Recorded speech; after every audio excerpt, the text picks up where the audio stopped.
Welcome to burning desire. तो आज हम अपनी प्लेसमेंट सीरीज की 4th वीडियो करने जा रहे हैं और जो कंपनी हमने चूज की है वो एक बैंक है जिसका नाम है standard chartered global bank services. इसको हम प्यार से SCB बुलाएंगे थ्रू आउट द वीडियो। तो फ्लो हमारा सेम रहेगा। तो शुरू करते हैं अबाउट द SCB से। सबसे पहली चीज, British multinational bank and financial services company. यार अब सीधी सी बात है, बैंक है तो यार फाइनेंशियल सर्विसेज ही प्रोवाइड करेगी। सेकंड, रेवेन्यू और total worth 1475.4 crore US dollars. ठीक है। अब third fact, interesting fact, India's largest international bank.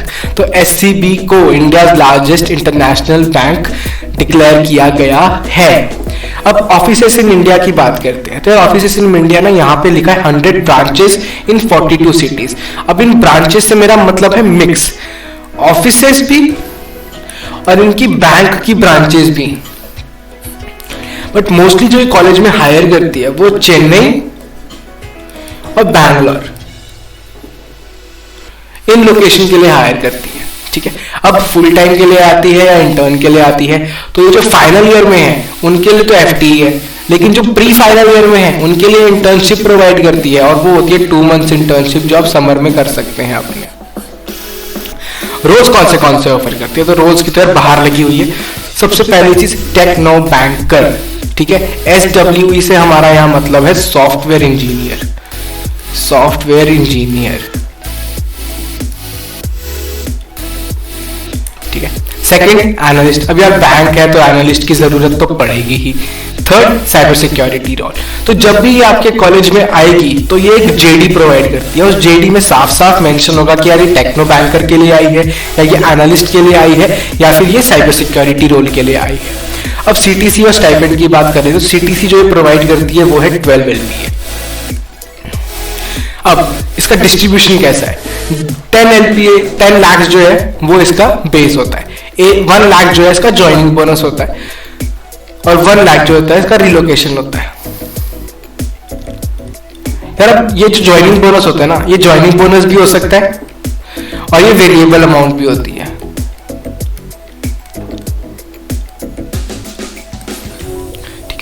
अब स्टाइपेंड जो ये 2 मंथ्स इंटर्न को प्रोवाइड करती है स्टाइपेंड, वो होता है 40K पर मंथ, 40,000 रुपया। और इसका जो PPO कन्वर्जन रेट है वो यार 80% है। मतलब 10 में से 8 बच्चे अगर अच्छा परफॉर्म करेंगे, सभी परफॉर्म अच्छा करेंगे इंटर्नशिप पे, बट 10 में से 8 को PPO मतलब मिल जाता है। ठीक है। एलिजिबिलिटी क्राइटेरिया की बात करें तो एलिजिबिलिटी क्राइटेरिया क्या है, ऑल इंजीनियरिंग स्टूडेंट्स, भाई स्टार बना लो, ये इमोजी चमका लो, ऑल इंजीनियरिंग स्टूडेंट्स, चाहे किसी भी ब्रांच में हो आप कोर ब्रांचेस में होने के बावजूद इतने टाइम से कोडिंग सीख रहे हैं, आपको टेक्निकल फील्ड में आना है, IT इंडस्ट्री में कदम रखना है, तो SCB इज देयर। मेहनत कीजिए और इसको अपना जॉब ऑफर ले लीजिए। Second, CGPA criteria. CGPA criteria जो 7 है बहुत डिसेंट रखती है। थर्ड, नो एक्टिव बैकलॉग्स, मतलब आपकी कोई भी बैक नहीं होनी चाहिए। मतलब ये हर कंपनी का एक कंडीशन होती है कि यार आपकी इंटर्न सीजन में या आपकी प्लेसमेंट सीजन आने से पहले अगर आपकी गलती से कोई बैक लग भी गई है तो उसको क्लियर कर लीजिए, आपको बहुत फायदा मिलेगा।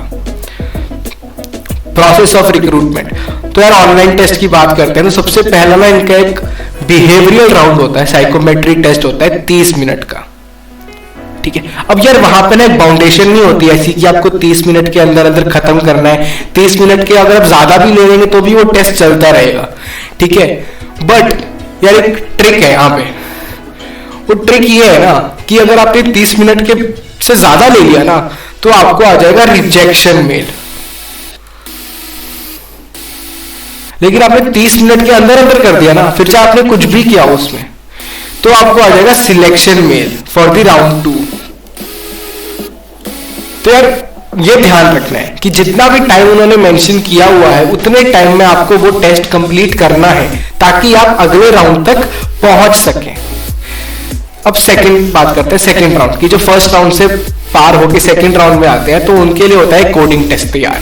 और कहां तैयार होता है वो, हैकर रैंक पे।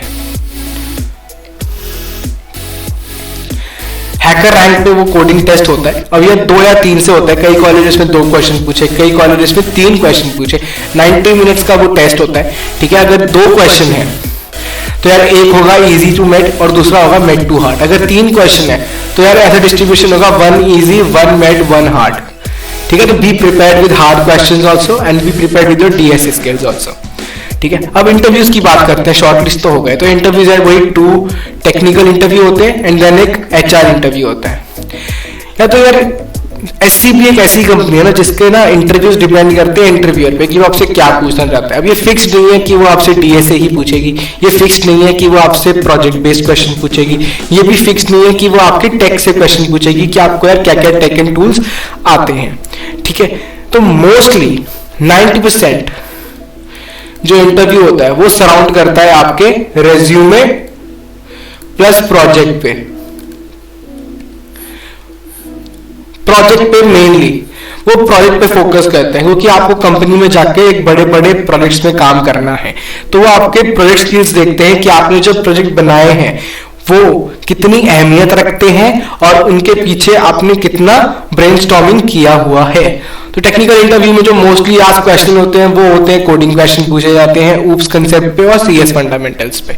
ठीक है, टेक्निकल इंटरव्यू 2 पे रेज्यूमे बेस्ड होता है, प्रोजेक्ट डीलिंग होती है, टेक्नोलॉजीज होती है और अगर आपने कोई इंटर्नशिप की हुई है तो उसके बारे में भी वो पूछते हैं कि आपने वहां पे कौन से प्रोजेक्ट पे काम किया था।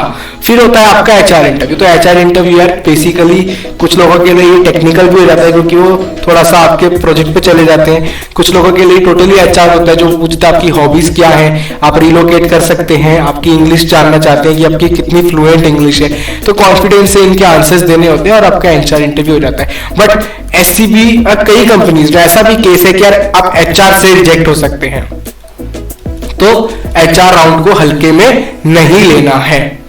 ठीक है, और ये थी यार इंटरव्यूज की बात। अब बात कर लेते हैं मोस्टली आस्क्ड। तो ये मैं बता चुका हूं कि सबसे पहली चीज रेज्यूमे बेस्ड टेक्निकल क्वेश्चंस और प्रोजेक्ट, ये 2 चीजें तो मान के चलो कि आप एससीबी के सारे इंटरव्यूज दे दो तो 90% आपको यही चीजें मिलेंगी एससीबी के इंटरव्यूज में। ठीक है, बाकी डीएसए हो गया, ऊप्स हो गया, डीबीएमएस हो गया, एसक्यूएल क्वेरीज हो गई, सीएन हो गया, ओएस हो गया, तो वो बाकी का 10% होता है, उस सब में बाकी का 10% आता है। बाकी 90% आपका रेज्यूमे बेस्ड और आपके प्रोजेक्ट्स इन्हीं से क्वेश्चन पूछा जाता है। ठीक है, नाउ जो एक लास्ट क्वेश्चन वो हमेशा पूछता है, हर इंटरव्यूअर पूछता है, वो क्या होता है कि यार अब ये बैंक है, ठीक है, आप इंजीनियरिंग कर रहे हो, तो आप इंजीनियरिंग करते करते बैंक में क्यों स्विच करना चाहते हो? तो ये क्वेश्चन उनका हमेशा रहता है कि why do you want to choose SCB. तो अबाउट द कंपनी में ऊपर बता चुका हूं, थोड़ा बहुत आप वहां से ले सकते हैं, थोड़ा बहुत इनकी वेबसाइट पे जाके आप इनकी नॉलेज ले सकते हैं कि ये बना कैसे। अब एक टिप है, हर इंटरव्यू चाहे कोई भी इंटरव्यूअर हो अपने लास्ट में एक लाइन बोलता है, वो अपना डायलॉग बोलता है, वो बोलता है कि is there any question for me.